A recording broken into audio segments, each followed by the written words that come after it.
Hello and welcome to the Vienna Migration Conference 2020. It's a pleasure to introduce to you this conference's high-level political session, moderated by my Director General, Michael Spindelegger. My name is Malin Frankenhäuser. I'm Head of Policy at ICMPD, and the session is titled Give and Take, the Geopolitical Context for Migration Diplomacy. Good afternoon and welcome back to day 2 of the Vienna Migration Conference 2020. Yesterday we heard from Switzerland and Portugal how they are balancing their response to the pandemic with skillful management of migration and mobility issues. We also learned more about EU plans for a fundamental reform of border and refugee policy. Also, we had the excellent opportunity and lively keynote debate between Ivan Krastev and Martin Selmayr, two interesting and well-known personalities. This focused quite a bit on how the global context is changing due to COVID-19 and other factors. And it helped us better understand how European countries saw the same migration crisis completely differently in 2015 and 16. Even though in media you hear sometimes the contrary, I'm quite sure Europe will not fail because of migration. Less ideology and more pragmatism is the only way forward. One theme you hear over and over again is European migration policy circles that there is a need for better international partnerships with countries of origin and transit. This is not new, of course. For many years it has been our chief obsession at the Vienna Migration Conference. How to conclude such agreements and how to make sure they really function. Now, migration partnership is also a major focus of Ursula von der Leyen and the new European Commission with geopolitical ambitions. Stable and reliable migration partnerships must be based on concrete actions within a relationship that is empathic. It must be 50-50. There must be give and take. And someone has to have the courage to make the first move. So today we zoom in, so to speak, to focus on Europe's partners and Europe's approach to partnership. To begin, we have Mr. Stephan Meyer, Parliamentary State Secretary of the Federal Minister of the Interior, Building and Community of Germany. The German government is working diligently as Presidency of the European Union to achieve a new political agreement on asylum. However, his focus today is not Europe as a whole, it is EU's migration diplomacy. What are the goals, priorities and future plans? This is an area where many of the European Union's partners have questions. Welcome, Mr. Meyer. ICMPD was honored earlier this year to welcome Germany as the 18th member state. Can I start by asking you, what are the main priorities of the German presidency regarding migration partnerships? Thank you very much, Mr. Spindelegger. Firstly, I want to thank you and all your staff members for organizing and hosting this high-level conference. And certainly, as you just mentioned, we are honored as the federal government of Germany that now Germany is the 18th member. And so it's really for us very important to enhance and to increase this very, I would say, fruitful cooperation between the ICMPD and especially the Federal Ministry to the Interior. So I would like to start with a few remarks. Dear Mr. Spindelegger, dear ladies and gentlemen, Excellencies, we all agree that strengthening the external dimension of the EU migration policy belongs to the priorities tasks of the future. The new Pact on Migration and Asylum which was published by the EU Commission on the 23rd of September this year, strongly emphasizes external relations. So do member states in the Council. ICMPD's work is all about strengthening external migration management, and here on the panel we most probably agree to this as well. Migration is key to the EU's relations to third countries. Good relations to third countries are key to help the EU's internal asylum system not to be overburdened. The only way to do so effectively is through partnerships.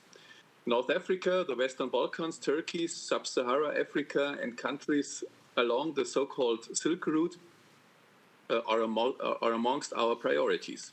The same applies to the Mediterranean and to the Atlantic routes. The German EU Council Presidency is therefore dedicated to intensifying multilateral as well as bilateral EU and member states cooperation.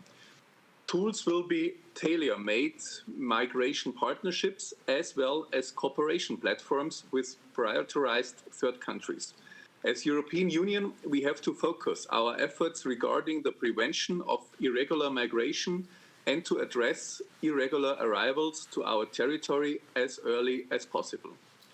Dear ladies and gentlemen, I strongly believe that as a Union, we should expand successful examples of cooperation on the fight against migration smuggling. Good examples are the recent initiative taken by Italy as chair of the counter-smuggling conference with regard to the Northern African countries, and the initiative taken by Austria with countries in the Western Balkans. Let me stress one particularly important and also delicate point of migration diplomacy. It's return diplomacy. Improvements of successful return procedures will have an important impact on the functionality as well as the credibility of the future EU asylum system. This concerns, on the one hand, the existing challenge of returning irregularly staying third country nationals who are not eligible for protection, and on the other hand, the future challenge of returning persons who have been through the return border procedure as proposed by the Commission. This is why the German presidency welcomes the Commission's proposal on an EU return coordinator.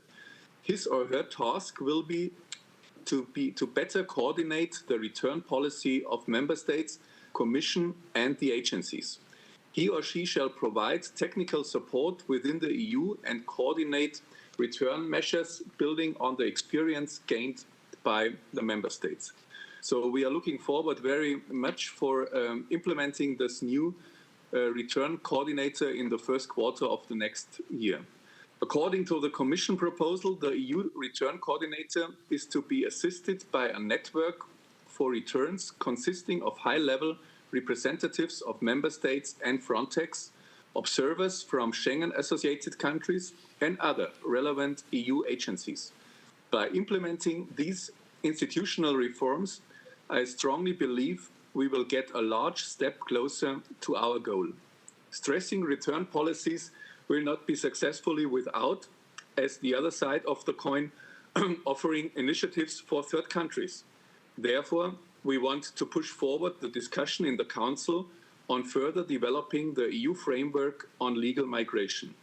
In its pact, the Commission announces to launch talent partnerships as enhanced commitment to support legal migration and mobility with key partners, starting in the EU's neighbourhood, the Western Balkans, and in Northern Africa, with a view to expanding to other regions.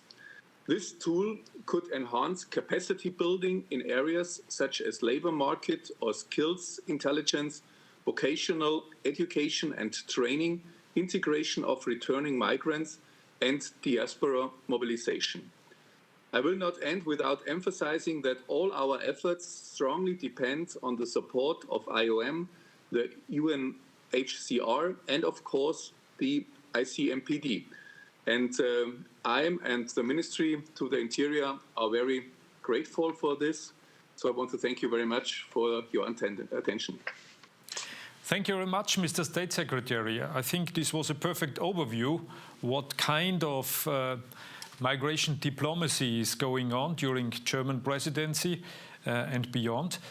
As we are today discussing with Turkey and Africa, the African Union will be represented also in our discussion. Maybe you could focus a little bit, what are the measures that you think could happen in Africa and in Turkey, especially maybe in Tunisia, if we are looking at the African continent. I think this would give us a little bit an impression what concrete could be managed for the future. Thank you very much for the question. So I just emphasized that in my eyes, it's essential to foster the ties between the European Union and the third countries, especially the countries of origin of migrants, but certainly also to the countries of transfer. And you mentioned Turkey, so Turkey has to bear a really difficult burden. In no other country on our globe there are so many illegal migrants like in Turkey. Only 3.6 million Syrian refugees on the one hand, and in total much more than 4 million refugees. And certainly Tunisia now is becoming more important as a country of transfer. So the actual experience in this year is that about 60% of the transfers over the Mediterranean Sea from the northern African countries to Italy especially, but also to Malta, are started in Tunisia. So we are very keen on fostering the ties to Tunisia. Certainly, Tunisia is a young democracy, and they need our help. They need our support, the support of the European Union. And I just mentioned, we are very grateful that Italy took the initiative to host the conference in July with the northern African countries, and I also mentioned the initiative of the Austrian government. So we are also very grateful for this initiative started by the Austrian government. Also, the conference was hosted in July with the Western Balkan countries. So I think we can't solve this tremendous problem of illegal migration without including the countries of origin and the countries of transfer more intensively than we did in the past.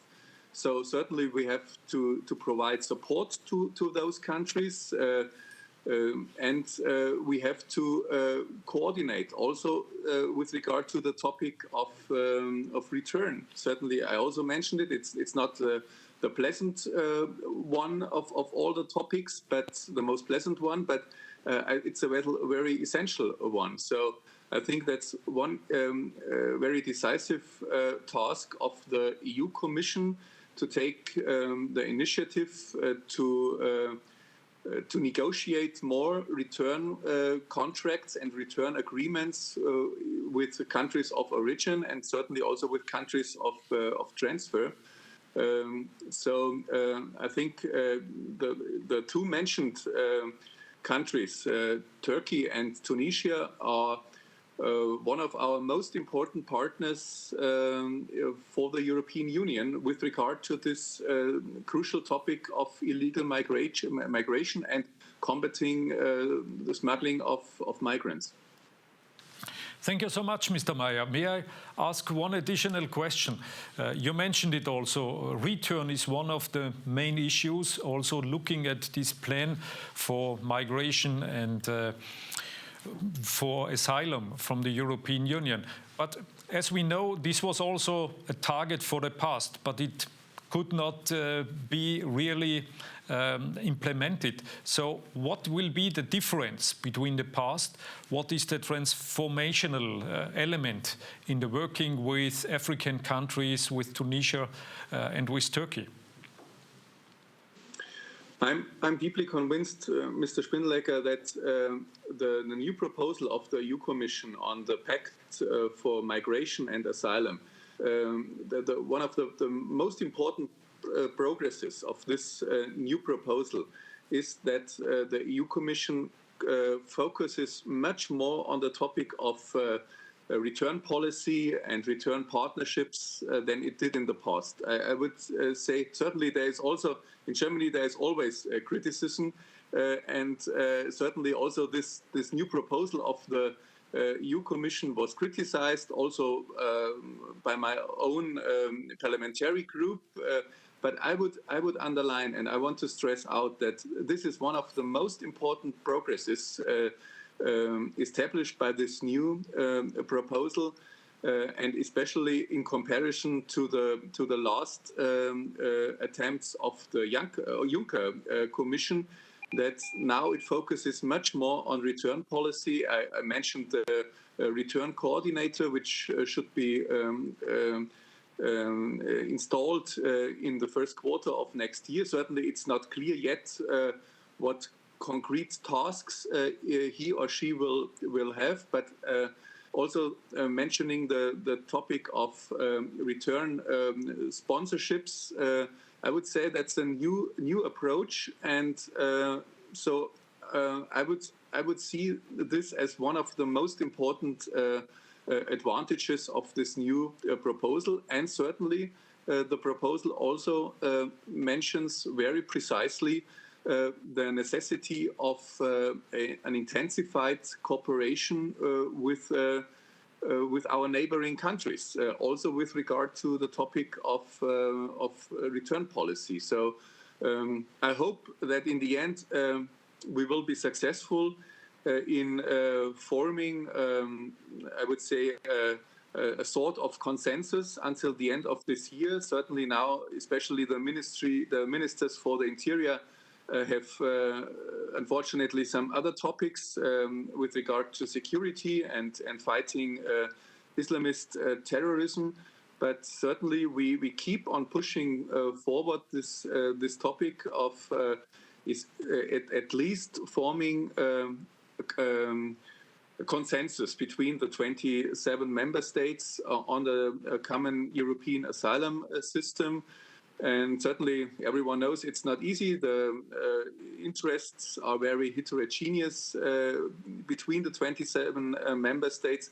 But I want to stress out that fostering the ties with regard to the importance of return policy, I would say this is one of the points which are not in conflict between the 27 member states, and that's an advantage and a progress as well.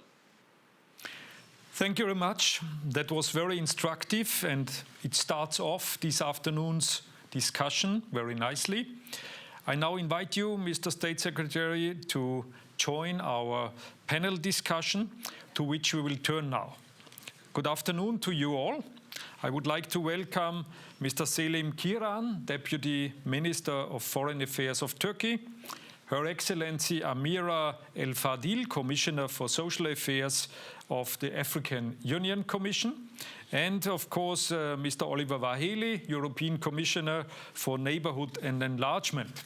You all are very warmly welcomed for this panel discussion featuring perspectives from key countries and partner institutions. For all of you, migration and even COVID-19 is only one of several serious challenges on your agendas. The intention today is to help us understand how the world has changed over the past year. In short, what are the new needs and realities, both related and unrelated to the pandemic? So, I would like to start with Turkey. Of course, a very active and valued ICMPD member state, Turkey remains the world's largest refugee hosting state and an indispensable partner. I want to welcome my friend and honored guest, the Deputy Minister of Foreign Affairs, Selim Kıran. Mr. Kıran, hello, and thank you for joining us today. How is Turkey's refugee and migration situation being affected by the challenges of COVID-19? And what this will mean for EU-Turkey migration partnership? Please, you have the floor. Thank you. Thank you very much, my dear friend, dear Director General. Thank you very much for this very timely panel and for this very important question. Before starting, I would like to react to my colleagues' usage of the term Islamist terrorism. Mr. Mayer used the term Islamist terrorism. I would like to reject and react this term because no religion has nothing to do with the terrorism. Rather than labeling the religions with terrorism, we should focus on the root causes of the root and real causes of the terrorism. So there is not any Islamist terrorism. Our religion, Islam, means peace, and no religion has nothing to do with terrorism. So I would like to first reject and react my colleagues to usage of the term Islamist terrorism. There is not any Islamist terrorism. Terrorism is terrorism. We should focus on the root cause and we should refrain from labeling any religion with terrorism, my dear friend.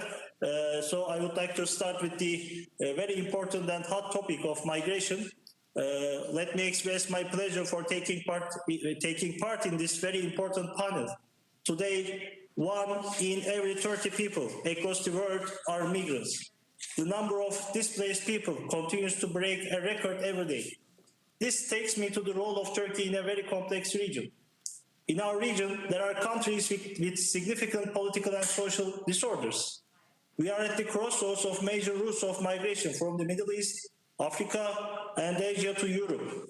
Our burden is not limited to the humanitarian tragedy of the Syrian crisis.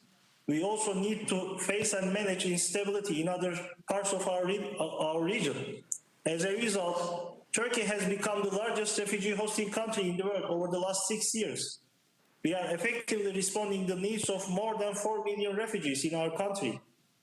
Our overall expenditures for refugees exceeded $40 billion. We are now facing a new challenge, COVID-19. The pandemic increases our burden. We have already recorded a significant rise in human mobility towards our borders in last few months. We have far exceeded our capacity and cannot shoulder another migration crisis. Therefore, we must revise our migration strategies in accordance with the pandemic. First, the international community should realize that trying to stop migrants in the transit countries is not a working solution. In order to stop migratory flows in a sustainable way, we must help the source countries. The international community should assist them in developing their capacity to address the problems. We also need to address political and social issues that cause migratory crisis. This means an active engagement in peaceful settlement of disputes as well as shouldering responsibility in providing assistance. We are doing our part in this regard. Turkey remains the most generous country in the world in donations. We are number 1 in the world for humanitarian aid in proportion to national income. During the pandemic, we have provided humanitarian assistance to 156 countries and 9 international organizations. Turkey is the second largest donor of medical assistance during COVID-19. In the meantime, we provide effective medical care to refugees here in Turkey and other parts of the world. I think leading by example is critical in terms of encouraging other nations to share this burden. However, no single country can cope with this crisis alone. Migration is a global issue and requires effective international cooperation. All stakeholders, in particular the EU, should support international efforts collectively. In my opinion, a comprehensive policy is the most important requirement for a sustainable solution to migration issues. Secondly, facilitating safe and voluntary return of the migrants and refugees is critical. Voluntary return is the most durable and desirable solution for the refugees as well as host communities. We should increase global and regional efforts in this direction. For us, facilitating safe return of Syrians to their homelands is an issue of great importance. In parallel with addressing the root causes in Syria, we expect international community to engage more actively in this process. Since there is a lack of engagement, other actors attempt to hijack this issue to gain legitimacy. The so-called Return of Refugees Conference organized in Damascus last week is a case in point. These pointless attempts trying to exclude some countries on political grounds will fail. However, the need for a genuine work to address this issue has real urgency. On our side, we have developed assisted voluntary return programs to tackle with irregular migration. We expect more support from international community for these programs. Finally, protecting lives and dignity of migrants and refugees is essential. As our President Recep Tayyip Erdogan stated, it is a requirement of human dignity and conscience to extend a helping hand to these people who most often risk in their lives, flee hunger, conflicts, civil wars and poverty.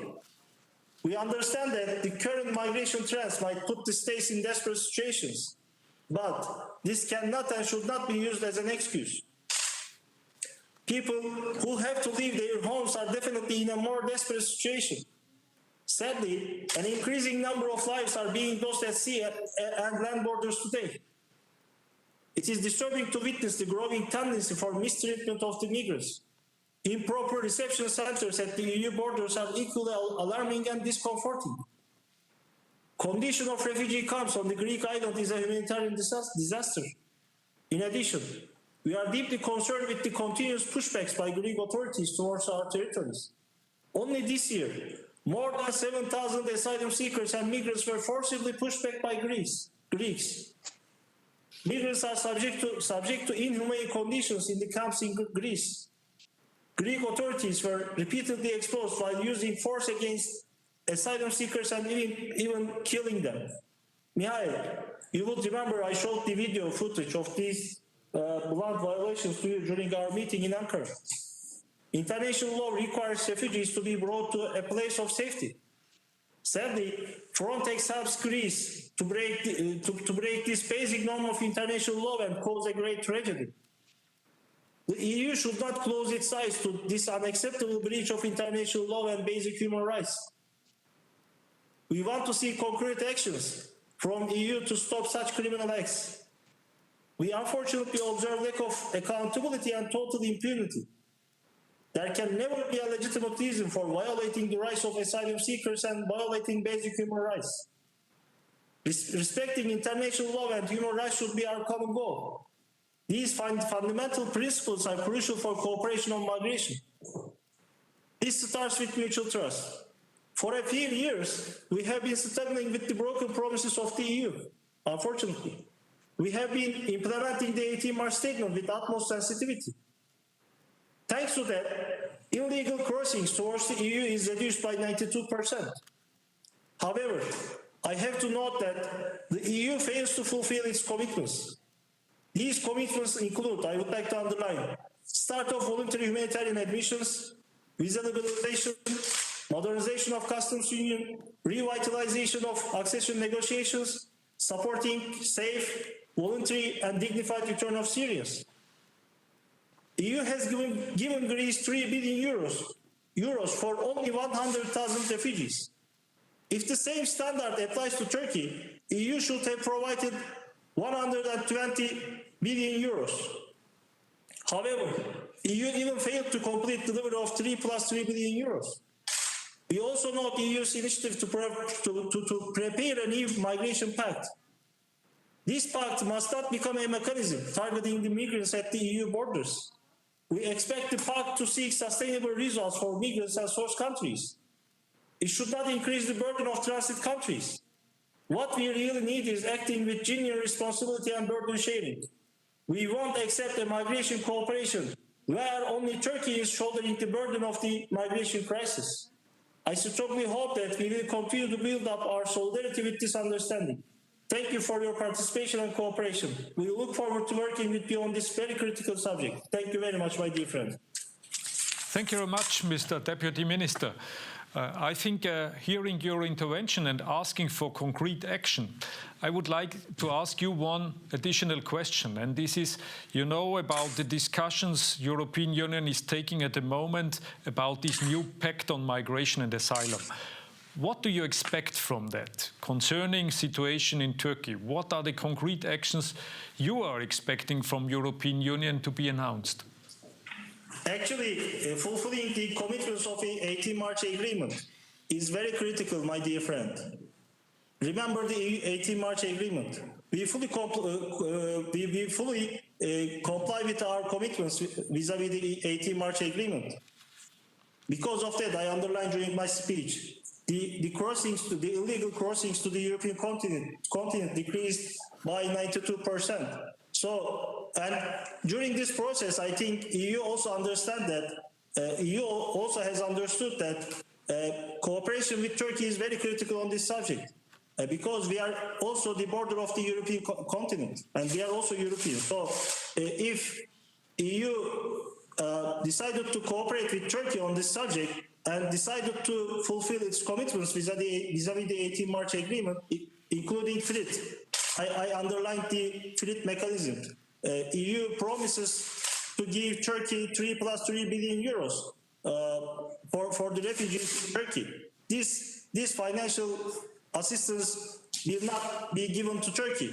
This assistance will be given to refugees in Turkey. So even EU is hesitant to give this 6 billion euros to Turkey. Recently, we have just received 3 billion euros of this FRIT. So also EU promised Turkey to modernize customs union. However, we couldn't see any action on this. Also, EU promises Turkey to imply visa liberalization to Turkish citizens.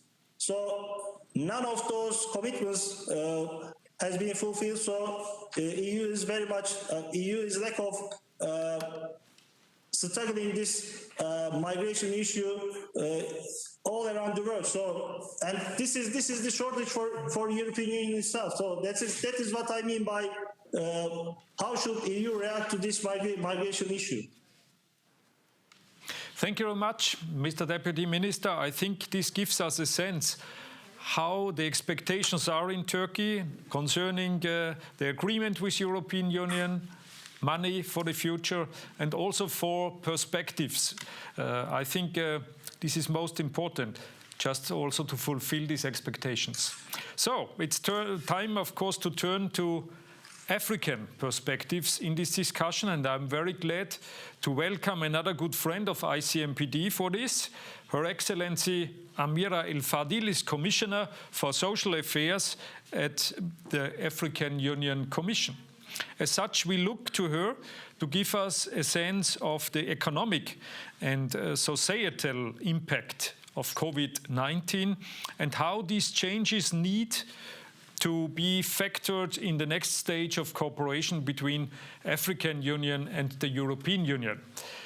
You are welcome, Madam Commissioner, and you have the floor. Please. Thank you very much, Mr. Michael. Thank you very much. You are one of our close stakeholders and close partners when it comes to migration issues. Thank you to you, and thank you to ICMPD for close collaboration with the African Union Commission. Excellency, Mr. Stephan, Parliamentary State Secretary to the Federal Minister of the Interior, Building and Community, Germany. Excellency, Mr. Hafiz Selim Kıran, Deputy Minister of Foreign Affairs of Turkey.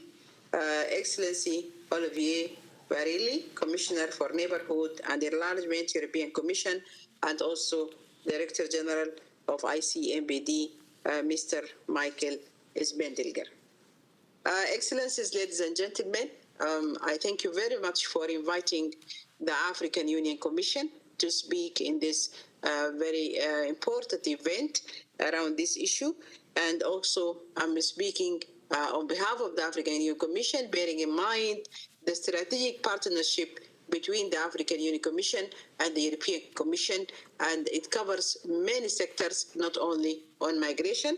And very soon we will convene our high-level meeting between our heads of states and governments and the European Commission heads of states and government and the members of the European Commission. Excellencies, COVID-19 poses an enormous and unprecedented challenge to us all today. And Africa as a continent is no exception. While the continent is, as a whole, it still accounts for the least fatalities from the disease, the rising cases are a cause of great concern. As of today, while I'm speaking, the statistics tells us that we have 1,986,000 cases in Africa. And the deaths, the fatalities is 47,647. So the numbers are doubling very quickly, although we continue to be the least affected continent, but still it is very alarming, the increase of the infections. The recovery rate is very high in Africa, 1,676 is almost, I think it's more than 80% the recovery rate we have in Africa. As our countries continue to struggle to contain the virus and implement stringent and restrictive measures such as lockdowns, border and travel restrictions, the devastating socioeconomic impacts of the same continue to grow by each passing day. We have an estimate made by the African Union Commission, Department of Economic Affairs, that the job loss in Africa will be very big. In the young generation or in the young workers, we are expecting around 19 million they will get out of their jobs. In the older age also we are expecting around 27 million that they might lose their jobs because of COVID-19. So the effect is very big on our labor market and also on our economies, and large numbers of families, they might fall in the crack, between the cracks, and they will be part of the poverty sector or the poor in Africa. COVID-19 comes at a time when Africa is already dealing with the impact of other pre-existing crises and vulnerabilities, including conflicts, impacts of climate change, and fragility in the Sahel region, as well as low-cost invasion, to mention but a few challenges. The impact of COVID-19, therefore, presents yet another shock that will weigh on already struggling economies of most EU member states.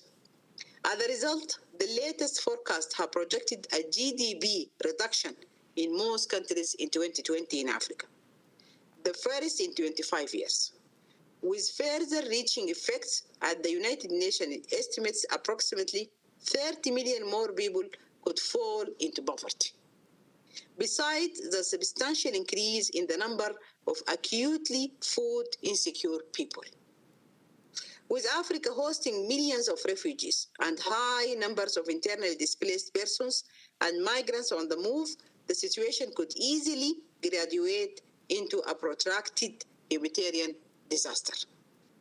Excellencies, ladies and gentlemen, we believe that other regions too share similar concerns and are heavily impacted by COVID-19 as well. Amidst it all, we need to leverage on opportunities that the pandemic presents to critique our individual policies, embrace technology and innovation, to re-engineer our economies in order to ensure that our societies continue to function. But importantly, to see to it that the most vulnerable and disadvantaged communities, be it in Africa or anywhere else in the world, are not left behind, and that access to the prospective COVID-19 vaccine is guaranteed and must be affordable to all. And this is a top priority now at the African Union Commission. Our chair of the Union, the President of South Africa, is negotiating with COVAX and all its stakeholders to make sure that if a vaccine is finally developed and approved, Africa will not be left behind. And this is, as I said, a top priority to our leaders. Excellencies, ladies and gentlemen, allow me to conclude with a call on all of us to work together and to act humanely based on principles of solidarity, partnership, and shared responsibility. This will determine how fast and how strong our responses and recoveries will be. And on the issue of migration and illegal migration or irregular migration, I think between us and the European Union, we have our mechanisms in place. We have our different processes. You are aware of it. We have the Khartoum process. We have the Rabat process. We have Valletta. We have the Horn of Africa initiative. And we have many initiatives we are implementing together to make sure that the human rights of our African migrants, whether regular or irregular, will be respected. Thank you very much, and back to you. Thank you so much, Commissioner. Thank you for this overview and your intervention in general. I would like to ask one question concerning this partnership between European Union and African countries. We have been starting this meeting with an intervention of Mr. Meyer, also talking about partnership in migration issues between Europe and Africa. So may I ask you, what do you expect from this partnership? Is it, as you said, not to forget African countries for vaccine when it comes up with COVID issues? Is there more? What do you expect concretely so that we really can focus in future on the right things? Thank you very much for the question. During the development of the new European Union strategy for Africa, we had many consultations and meetings with our European counterparts on what are the shared priorities when it comes to migration between Africa and Europe. And we emphasize that for us in Africa, the fact is 80% of the mobility is within the continent. And this is a fact. Statistics can prove it. The 20% of the Africans that flee Africa or try to flee Africa, and large numbers of them, they end up at the bottom of the Mediterranean Sea or losing their lives in the desert, and sometimes being intercepted by many organizations or governments in the sea, and they face violations of human rights. We spoke with our counterparts at the European Union Commission that what we need first to continue the dialogue between the two commissions. And we have already started this, the continent-to-continent dialogue since last year on the political level, the highest political level between the two commissions, and going down to the technical level. Because we need an understanding of the African perspectives when it comes to migration. And we need our counterpart to understand what are our priorities as Africa. For me, as a commissioner responsible about migration, I can tell you that addressing the root causes of migration is a top priority for me when it comes to migration issues. Because without addressing the root causes, without answering the question why young Africans are fleeing Africa, looking for better opportunities abroad, we have to answer this question. And when we come to answer this question, it will be a question of development. So we have to relate migration to development. We have to look into migration issues through what Africa needs to develop its economies, what Africa needs to create more jobs within the continent, what Africa needs to break the barriers between the 55 member states of Africa, using the opportunity of the Africa CFTA, which is creating a big opportunity because it will have free movement of goods, free movement of services, and we are already working on having the free movement of people. So I think our partners, the European Union Commission, can support us on achieving more investment in Africa, attracting more investment, giving more skills to young Africans, creating more opportunities within the continent. I know it will take more time. It needs a long-term strategy, but this what will bring to both of us a sustainable results when it comes to migration. These are just a few issues I wanted to highlight, but I think the conversation should continue between the two continents, even when it comes to the issues regarding the reintegration of migrants. We have made a very successful initiative when it comes to the tripartite initiative for Libya. We have managed to return large numbers of stranded migrants in Libya. But when it comes to reintegrating these migrants back into their communities and into their societies, I don't think we did enough to make sure that these young Africans will not go for a second attempt to migrate to Europe. Thank you, and back to you. Thank you very much, Commissioner. It was most interesting to hear you. And we are now turning from the African Union Commission to the European Commission. Commissioner for Neighbourhood and Enlargement is Mr. Olivér Várhelyi. He was scheduled to be with us live today. Unfortunately, he has at the moment discussions about enlargement in Brussels, so he is unable to join us at this moment, but he has pre-recorded his intervention on the Commission's plan to support both post-COVID-19 reconstruction and migration governance in the neighbourhood. So we will hear this in a bit.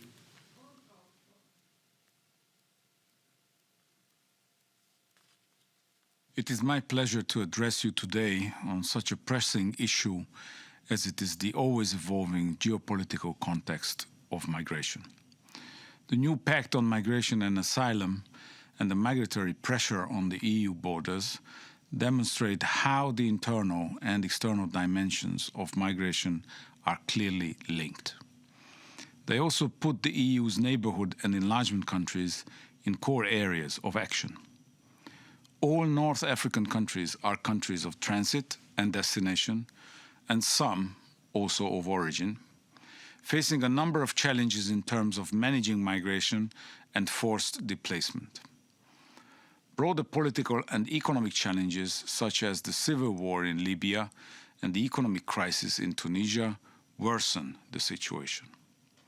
Prolonged displacement has unfortunately become a long-term reality in the Middle East region.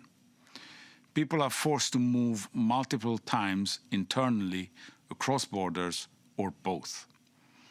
Apart from Jordan and Lebanon as hosting countries, relations with Turkey are particularly crucial because of the geopolitical role the country plays, including through support to refugees. In the Western Balkans, while national administrative systems and capacities have increased considerably over the last decade, in many areas these still fall short against the backdrop of the current migratory flows. The unprecedented COVID-19 pandemic amplified these challenges, including by affecting particularly those already in need of assistance before the crisis, including migrants and displaced people. As part of our global response to the pandemic, we have been redirecting over 4 billion euros programmed funds for the Western Balkans and our neighbours in the East and the South to help them respond to the health crisis, strengthen their health systems, and mitigate the broader impact of the pandemic. However, the challenges posed by the COVID-19 pandemic are far from over. While it is substantially limited individual mobility, the pandemic intensified some drivers for onward movement and displacement through its socio-economic impact. It is therefore essential that we focus on creating diversified and more resilient economic opportunities in partner countries, not just work to tackle irregular migration. We need to strengthen a joined-up policy approach, linking EU migration and asylum policy and economic investments in our neighbourhood. By reinforcing the concept of comprehensive partnerships, the new Pact for Migration and Asylum goes precisely in this direction. The use of dedicated investment packages, which can create growth and jobs in our vicinity, is a powerful way to promote win-win solutions, both in the interest of our partners and ours. A substantial investment package is at the heart of the new economic and investment plan for the Western Balkans, aiming to boost economies of the region. We are also preparing a communication on a renewed partnership with the Southern Neighbourhood, which will set out an inclusive growth agenda. It will build countries' long-term resilience to external and internal shocks, address the sources of instability, and promote investments in the economic sectors with the highest potential, including for job creation. Actions to fight migrant smuggling more efficiently also need to be stepped up. We have started with a joint Anti-Smuggling Conference for North Africa, bringing together the European Commission, relevant EU member states, Algeria, Libya, Mauritania, Morocco and Tunisia. We intend to follow it up with new further initiatives. Finally, improving cooperation on readmissions is also a key element of reinforced partnerships. More efficient returns, accompanied by appropriate reintegration efforts, will remove incentives for smugglers and reduce attraction for illegal migration. Here we can see two strands. First, returns from the EU to partner countries, especially important for countries of origin in Africa and Asia. Second, returns from partner countries to other third countries, for example, from the Western Balkans to, for example, Bangladesh and Afghanistan, or from Libya, Tunisia, Morocco to sub-Sahara African countries. In all of the above areas, we will work in open, frank, and constant dialogue with our partners.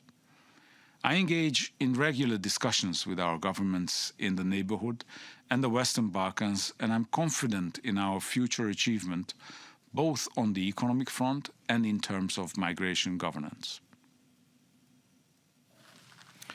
So, ladies and gentlemen, this concludes the first round of interventions.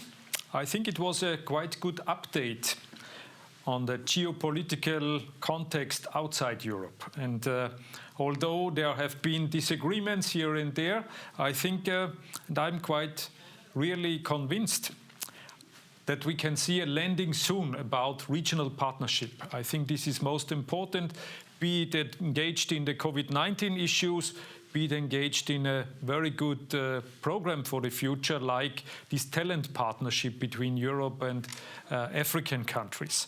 So, of course, we as ICMPD, we would be interested to work with all of you in these different issues. Now I would like to come back to Mr. Meyer, the State Secretary from Germany, and I would like to ask him to comment on the perspectives you have heard now from Turkish side and also from the African Union. What is your thought about this? Is this in line with the plans of European Union? You are representing now the presidency of European Union, and of course there are some elements of this in the plan for the future. What is your assessment to that?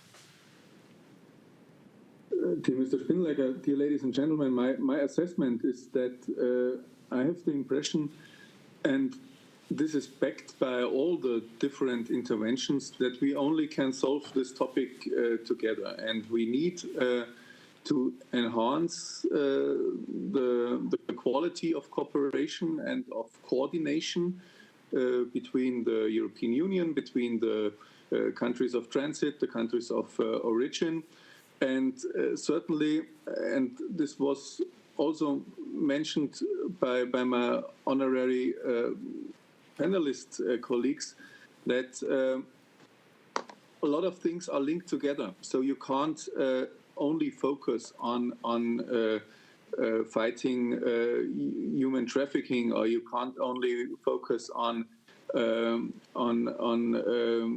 fighting illegal migration. You have to take into consideration that other topics like boosting the economy in sub-Sahara Africa, stabilizing the democracies in southern Africa, supporting the new democracies, especially Tunisia in Africa. These are very important topics as well. So all these topics are linked together, are linked to each other. And certainly, I want to underline that Turkey is not only an important partner with regard to getting along with this migration topic. I'm deeply convinced, especially for Germany, but I would say for the whole European Union, Turkey is one of our most important partners with regard to a lot of topics. So certainly we are pushing forward very much the idea to renew the EU-Turkey statement from March 2016. And we are really motivating all the other EU member states and the EU Commission to continue this statement. And certainly it didn't work perfectly, but I'm also convinced that it is better than it's much better than it is said. So also this EU-Turkey statement was criticized in Germany very intensively, and I also always defended the EU-Turkey statement. And certainly we must support, and we will support Turkey. I underlined it in the beginning of my statement that I'm totally aware of the fact that no other country on our globe has in the moment to bear such a burden with regard to illegal migration and to hosting refugees like Turkey. So we will certainly continue to support Turkey and to provide especially the necessary support to the Syrian refugees in Turkey. So I would say this is one midterm conclusion of this very instructive conference, that we are linked to each other so closely that it would be naive to think that we as a European Union could cope with this topic alone. Thank you very much, Mr. State Secretary. I think you are totally right. We are not alone. We have to link all the interests to each other, and we have to look forward what kind of program is the best to meet the challenges. But anyhow, ladies and gentlemen, I would like to inform you we have at the moment more than 2,000 viewers to our discussion. This is really a lot. And I would like to ask our moderators, because we are asking our viewers, of course, to send some questions. What are the most important questions? Maybe you could tell us. Thank you very much, Michael. Yes, indeed, we have a very interesting spread of questions from all over Europe. Some of the locations include the Prague, Malmo, I think somewhere in the Netherlands, as far as I can remember, and even Georgia, and some from Africa as well. And just synthesizing for the first question, there are many similar questions. A lot of people have been picking up on Commissioner El Fadil's intervention in particular. And if I can synthesize many questions into the first question, it would be to the panel, how can we achieve meaningful results on this new emphasis from Europe on return? Is it not at the worst possible time, given COVID-19, et cetera, do we need to make progress on legal migration routes with African countries? Is this now something that just absolutely has to be part of the bargain? So, with this question, ladies and gentlemen, I would like to ask our panelists, especially Commissioner El Fadil, maybe you could start in answering. Thank you very much, Director General, and thank you to the moderator. I think answering this question, we will bear in mind that the close collaboration between the two of us should be enhanced, as just been said by Stephen Meyer, that we need to work more closely together, the two continents. For me, when I speak about irregular migration in Africa, I always see in front of me the images of the young Africans drowning, and the last mention is the Senegalese in the last few days, and the mourning of these young Africans. And it really breaks my heart as a responsible person about this portfolio, that why should we not work more on this? Why shouldn't we not have a common perspective, the two of us, the two continents? Why don't we together avoid such kind of losses of lives? And it can be done. It is doable, and we succeeded in many initiatives, the two of us as partners, the two continents. And we can succeed if we sit down, as I mentioned earlier, on the 3 levels, and sit down and put solutions and speak to member states. What I noticed in the conversations, or the statements, that when His Excellency Stephen Meyer speaks about Africa, he speaks about individual countries. And for me, this should not be the way to deal with these migration issues. If you ask me, I will tell you, when we tackled the issue of the stranded migrants in Libya, we found that the migrants belongs to 30 member states in Africa. So the issue is on the continental level. It's not just for the North African countries or some of the North African countries or so those who have roots to Europe. No, the issue needs a comprehensive approach from both of us. We have to address all the aspects of regular migration and irregular migration. When in the past we had our discussions on migration and employment, we spoke about legal corridors to be created as one of the solutions. It's not the solution, it is one of the solutions. And we went further and we spoke about putting criteria. What do you need as a labor in Europe? What kind of skills are you looking for? And we propose that it can be done on a bilateral level between member states if we agree on the general framework. That part of the solution is to create legal corridors, but upon the needs for the countries that need labor. And I think it is still on the table. It is still a matter of negotiation. This is my remarks to the first question, but I would like also to share a small information with you that Africa now is establishing 3 centers of migration, the African Union Commission. We are establishing an observatory in Morocco. We are establishing a center for research and study in Mali, and a 3rd center in Khartoum, which is an operational center mainly for combating illegal trafficking of migrants. It is being done with support of the European Union. I'm very much sure that you, Mr. Director, you are aware of it. ROC is a successful initiative. We are building on ROC. We are upgrading ROC with the consent of the European Union for it to be a continental center, to be called COC. It's a continental center. It will be our main mechanism for fighting irregular migration, human trafficking, and the smuggling of migrants. Thank you, and back to you. Thank you so much, Commissioner El Fadil.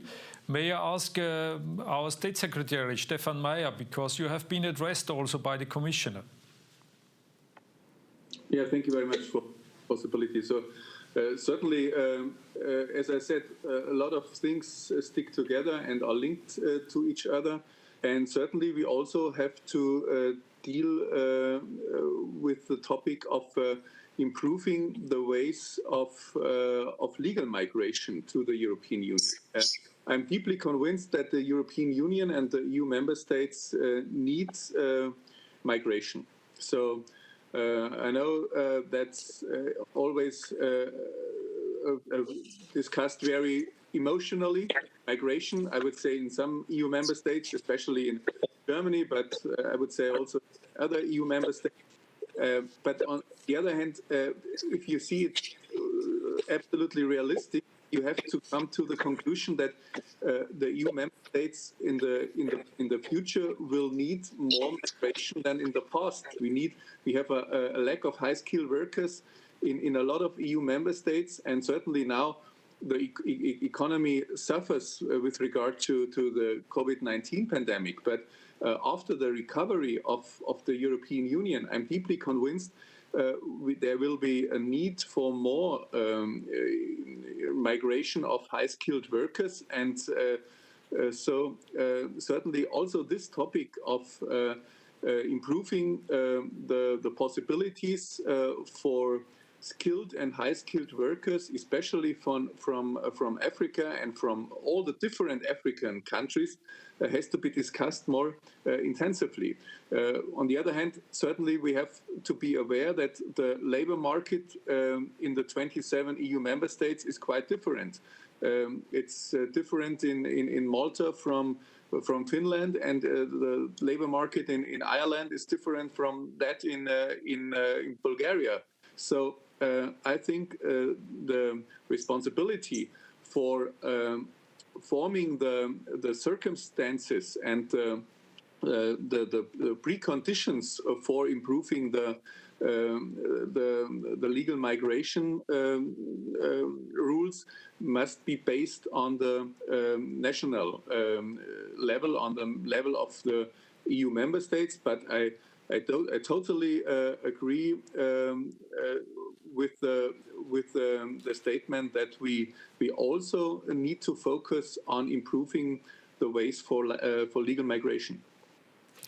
Thank you very much, Mr. Meyer. Are there any comments from our colleagues in Turkey? As I'm informed, our colleague, Deputy Minister Kıran, had to leave because of having a meeting with the President, but I think the Director General is there. Please. Yes. Hello, Mr. Spindelegger and His Excellencies, Excellency Fadil and Excellency Meyer. I have tried to follow what the comments very carefully.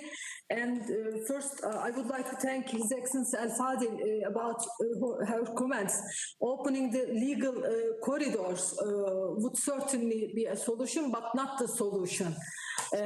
Because there are some other matters, deep matters that are waiting for solutions, like poverty, the bad economic conditions, etc. But I also appreciate what His Excellency Meyer said, improving the ways of legal migration to EU should be considered, he said, but if I did get it correctly, national authorities should be in charge of this matter, because 27 EU countries' labor markets are different. I understand that as well, but still for this important matter, if you ask me, as an organization, European Union should get, or should at least evaluate having a principal decision, because opening legal migration ways will certainly decrease the, people's losing their lives at sea, at borders, and really these people are escaping from their miserable conditions, and they are taking everything at hand, and they are risking their lives, their kids, etc. So if European Union could give them a little bit hope, that if they know that if they apply for migration visa to the countries, and if they know that this will be evaluated properly, at least this will stop some killings on the road. That is one thing I can make as a comment. For the moment, that's all I can say. Thank you. Thank you very much, Director General. I think we have time for one additional question. Marlene? Yes, so the other side of partnerships when we talk about legal migration is often return, and return figures a lot in the pact and has also been part of the discussions today. So I think this is a question that probably is for Mr. Meyer. It's not only about cooperation on return, right? It's not only about the third countries that need to improve that side of the story. The idea of a returns coordinator has also been put forward. Is this our hope, that we can get the logistics and we can get more organized? What is the view on that? Thank you very much. Mr. Meyer, would you like to start, please? Thank you very much for this question. I totally want to underline that I regard this as the most important progress with regard to focusing on the return policy on the EU level. As I mentioned in the beginning, it's not one of the most pleasant topics with regard to the whole topic of migration, to return those who have no right to stay in the European Union. So I have the impression, in Germany, for instance, the 16 states are mainly responsible for the return policy. And I would say in some ways it's a very difficult task even for the states in Germany. So I think they need support.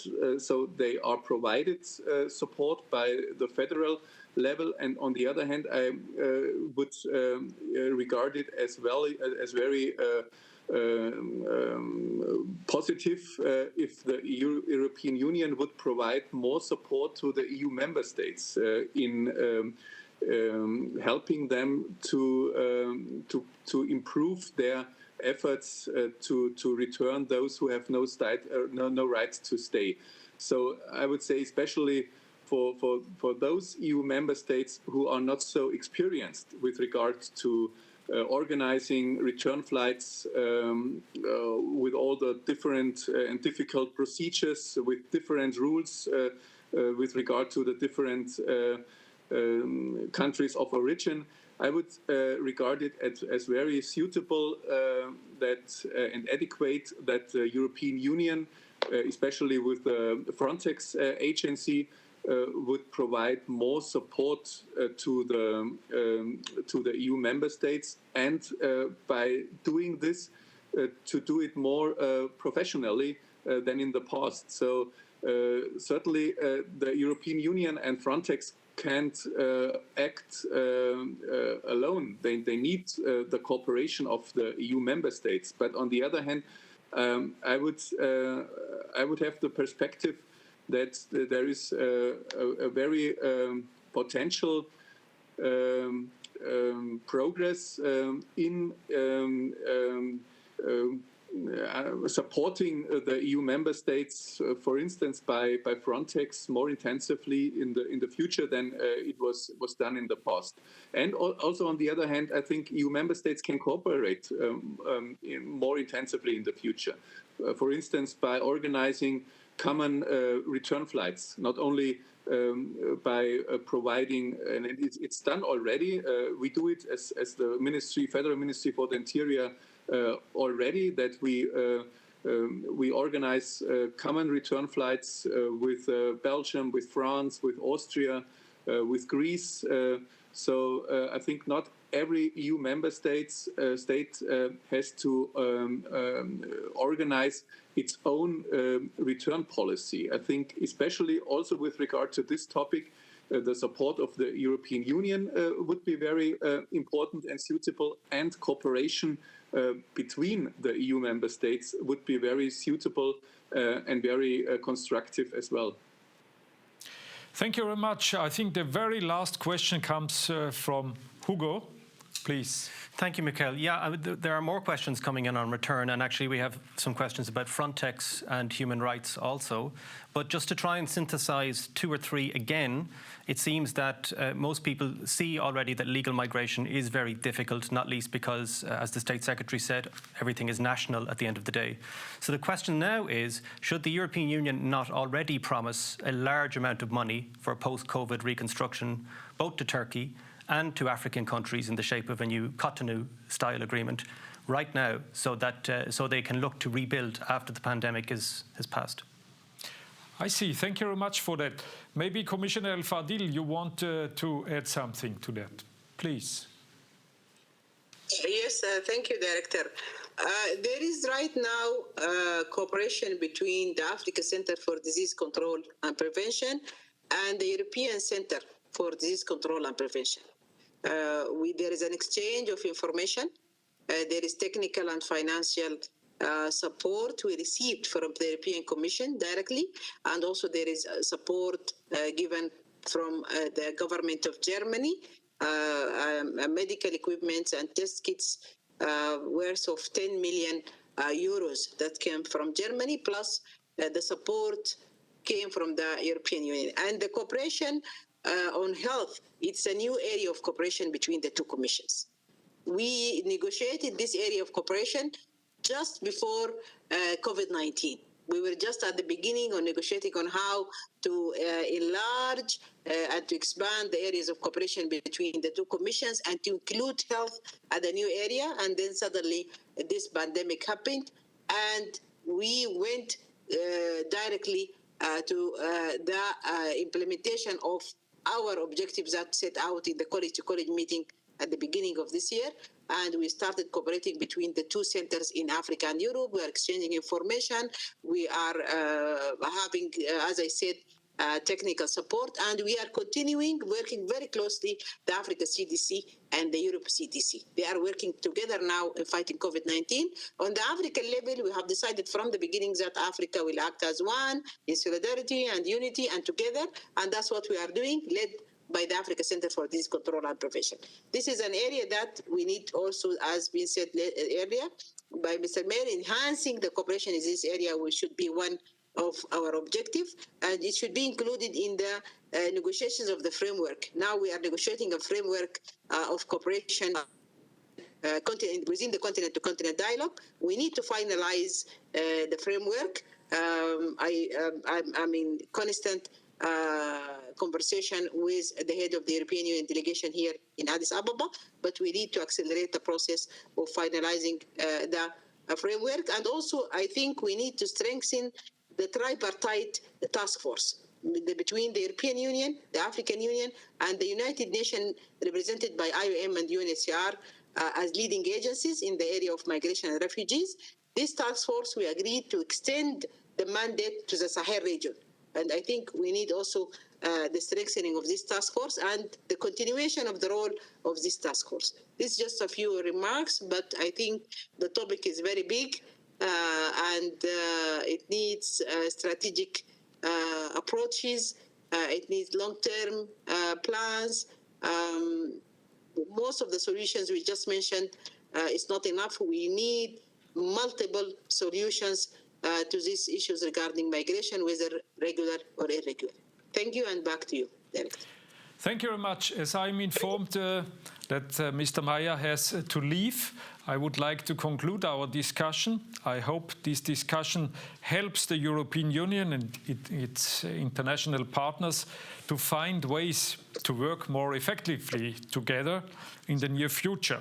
We as an organization, ICMPD, we are active in all of the regions that we have been discussing today, and we are here to be used also as a laboratory for constructive cooperation to empower the partnerships talked about today in our discussion on the panel.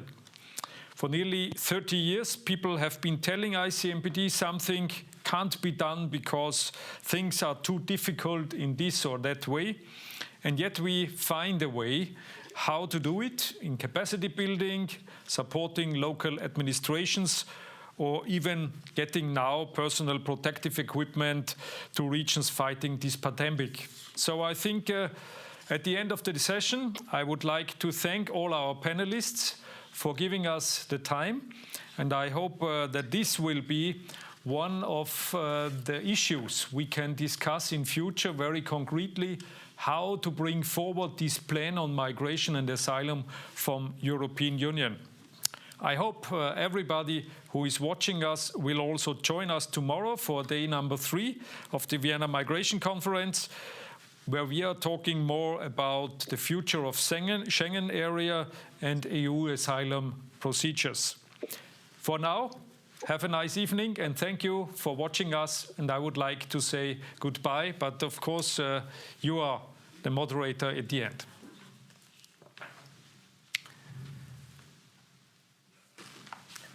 Thank you very much, Mikel. I think that was a fantastic debate, and let me introduce myself. I'm Hugo Brady. I'm a senior strategic advisor here at ICMPD, and I'm again joined by Malin to have a reflection on what was a really interesting discussion. Malin, what did you think? Yes, I was particularly struck by the emphasis on legal migration channels and the job loss that Africa is now facing, and the 30 million people that risk poverty now due to COVID-19.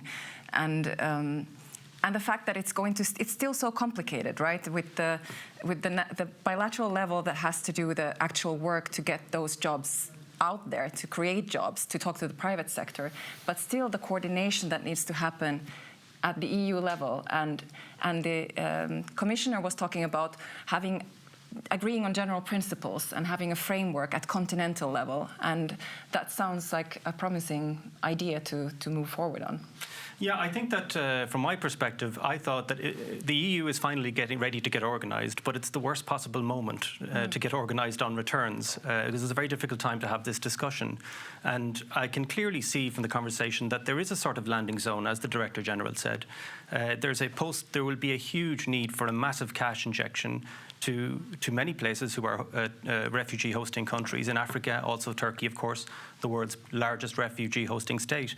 And the EU, it has just agreed on its future financial arrangements and is in the middle of development negotiations. So it seems, I don't think we're going to get to legal migration tomorrow from this discussion. And it seems obvious to me that the Commission, it's a pity the Commissioner for Neighbourhood Policy couldn't join us in person today, because his video was actually very interesting. He seemed to be setting out an agenda for post-COVID reconstruction in return for more cooperation on migration. Yes, he talked about investments. And he also talked about a whole of roots approach. He talked about integrating the Western Balkans with Turkey and beyond.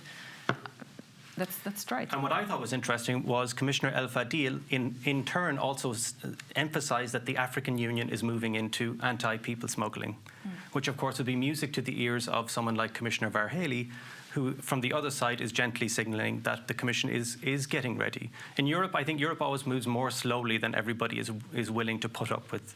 And I think that as the Director General said, the landing zone sort of is there. But as we heard yesterday in your debate, yes, but we're only in the middle of the COVID crisis. It will take a long time before we get to this point. So what I would take away, there are good ideas emerging, but unfortunately, it's in this year, which is so unsatisfactory for everybody, we can't get down to real business just yet. That's what I took away from it. Yeah. No, that's true. We are still in the midst of a crisis that is unfolding, so we have yet to see exactly how it plays out. But tell me, what did you think of the Turkish intervention, which was very strong, very focused on the fact that Turkey has real needs and that the Europeans are moving too slowly? Exactly that there's still so much emotion that gets into this partnership between EU and Turkey, because the magnitude of what Turkey is still dealing with in terms of a hosting state is so big. It's just beyond what any of the individual countries of the EU, I think, can really comprehend. So there still needs to, trust building is a continuous issue that you need to invest in at all levels. And I think that's still an area where there needs to be more work. I agree. The Minister was very combative, but when you look at the sheer scale of the challenges Turkey is facing, this emotion is quite understandable. And the European Union, he kept insisting that Turkey has abided by the March 18th agreement, the EU-Turkey statement. So I think this was really a kind of, well, shot across the bow is a bit too strong, but I think it was a saying, EU, please hurry up with this next FRIT, even just to know for sure it's coming. Not if it's coming. I think that this was the message there. Yeah, absolutely. And I think we will hear more over the next 2 days about migration diplomacy, about what the EU needs to get done, what other countries can still do. This was the reality check. This panel was really about saying, COVID, it's almost like your problem, Europe. We've got so much more to deal with. There's a civil war emerging in Ethiopia. The Commissioner, even Commissioner Várhelyi mentioned Libya. He mentioned there's a lot of focus on the Sahel, and I was very interested in that. Is the next migration crisis coming from the Sahel, which is such an unstable, almost ungovernable in places region? I think there was signposting towards that today. Perhaps. I actually didn't pick up on that, but I think we're never really prepared for our next crisis because we're always so caught up. Yes, exactly. Looking back. Yeah, right? Preparing for the last war. We have another session coming up in about half an hour, a little bit more. So for those of you who'd like to stay tuned and listen to a focus session on digitalization, please come back again. Digital transformation. Digital transformation. Migration management. Sorry, digitalization. It's something I definitely need to look at, to hear that session and follow it. It's on the role of innovation and technology and what role these can play in migration management. So please stay tuned. Come back again at 5:15 Vienna time. Thank you so much.